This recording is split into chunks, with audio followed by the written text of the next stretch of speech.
Hello friends, welcome back to my channel.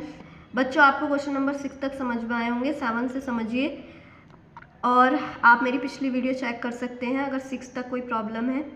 7 में क्या बोल रहा है? There is a circular path around a sport field. एक स्पोर्ट फील्ड है, उसका पाथ कैसा है? सर्कुलर, सर्किल शेप में। Sonia takes 18 minutes to drive 1 round of the field. एक चक्कर पूरा करने में सोनिया जो टाइम ले रही है वो 18 मिनट्स ले रही है, वाइल जबकि रवि टेक्स 12 मिनट्स। उसी चक्कर को पूरा करने में रवि कितने ले रहा है? 12 minutes. Suppose they both start at the same point. वो दोनों जो स्टार्ट हुए हैं वो एक ही पॉइंट से हुए हैं और एक ही टाइम में हुए हैं। And go in the same direction, और एक ही डायरेक्शन में जा रहे हैं। After how many minutes will they meet again at the starting point.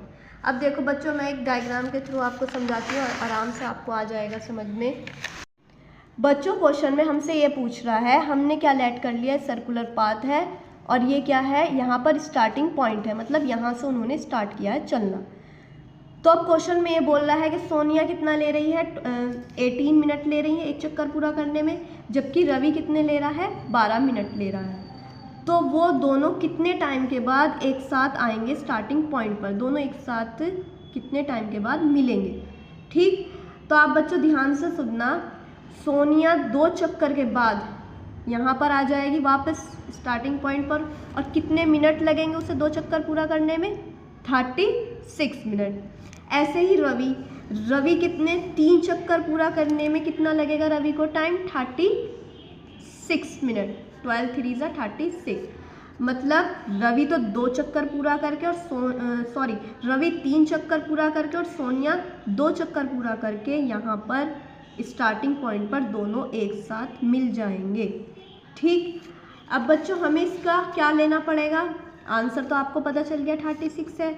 अब इसको किसी मेथड से भी करके दिखाना पड़ेगा हमें इन दोनों का क्या लेना पड़ेगा? 18 और 12 का क्या लेना पड़ेगा? एलसीएम। और वो बच्चों हम एलसीएम ही क्यों ले रहे हैं, ये बात ज़रा ध्यान से सुन लेना। आपको कैसे पता चला कि यहाँ पर एलसीएम ही लेना है? इसकी एक ट्रिक है, ध्यान से सुन लेना। ठीक, अगर हमें आंसर इन नंबर से ज़्यादा मिल रहा है तो हमें क्या लेना है? एलसीएम। ठीक, और दूसरी बात ये है बच्चों, जैसे यहाँ पर अब मैं एक एग्जांपल बता रही हूँ। इसमें एप्पल कितने हैं? 12 है। ऑरेंज कितने हैं? 6 है। और मान लो ग्रेप्स कितने हैं? 13 है। ठीक, तो इनको क्वेश्चन में अगर ये पूछ लिया जाए इनको रखने के लिए कितने पैकेट की ज़रूरत होगी, तो आप एचसीएफ निकालेंगे या एलसीएम?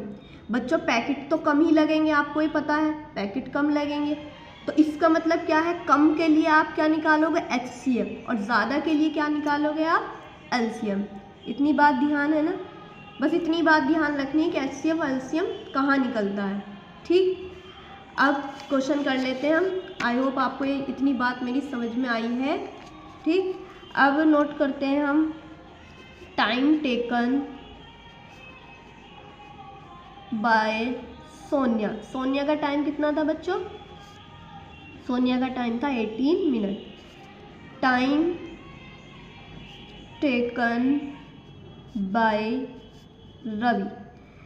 रवि का टाइम कितना था? 12 मिनट। अभी तो बताया मैंने हमें कैल्शियम निकालना है। LCM of 18 and 12। अब एलसीएम का तो तरीका आपको बता रखा है बच्चों मैंने, कैसे निकालना है। पहले 18 के फैक्टर करेंगे, फिर 12 के फैक्टर करेंगे। देख लेते हैं क्या क्या हो रहा है फैक्टर। 2 9 = 18, 3 3 = 9, 3 1 = 3। 18 के हमें क्या फैक्टर मिले? 2 × 3 × 3। अब 12 के फैक्टर कर लेते हैं बच्चों, कितना मिल रहा है? 2 6 = 12, 2 3 = 6, 3 1 = 3। 2 × 2 × 3। अब बच्चों एलसीएम कैसे लेते हैं? जो दोनों में कॉमन है, कॉमन क्या है पहले ये देख लेते हैं। एक ये है कॉमन और एक यहाँ पर ये है कॉमन। पहले कॉमन वाली चीज़ लिख लेते हैं 2, और दूसरा कॉमन क्या है? 3। अब बचे हुए लिख लेते हैं 3 और 2। मल्टीप्लाई कितनी बैठ रही? 2 3 = 6, 6 3 = 18, 18 2 = 36। आया है ना बच्चों? ये चीज़ आई होप आपको समझ में आई है। अगर अभी भी आपको कोई डाउट है तो आप मुझसे कमेंट करके पूछ सकते हैं।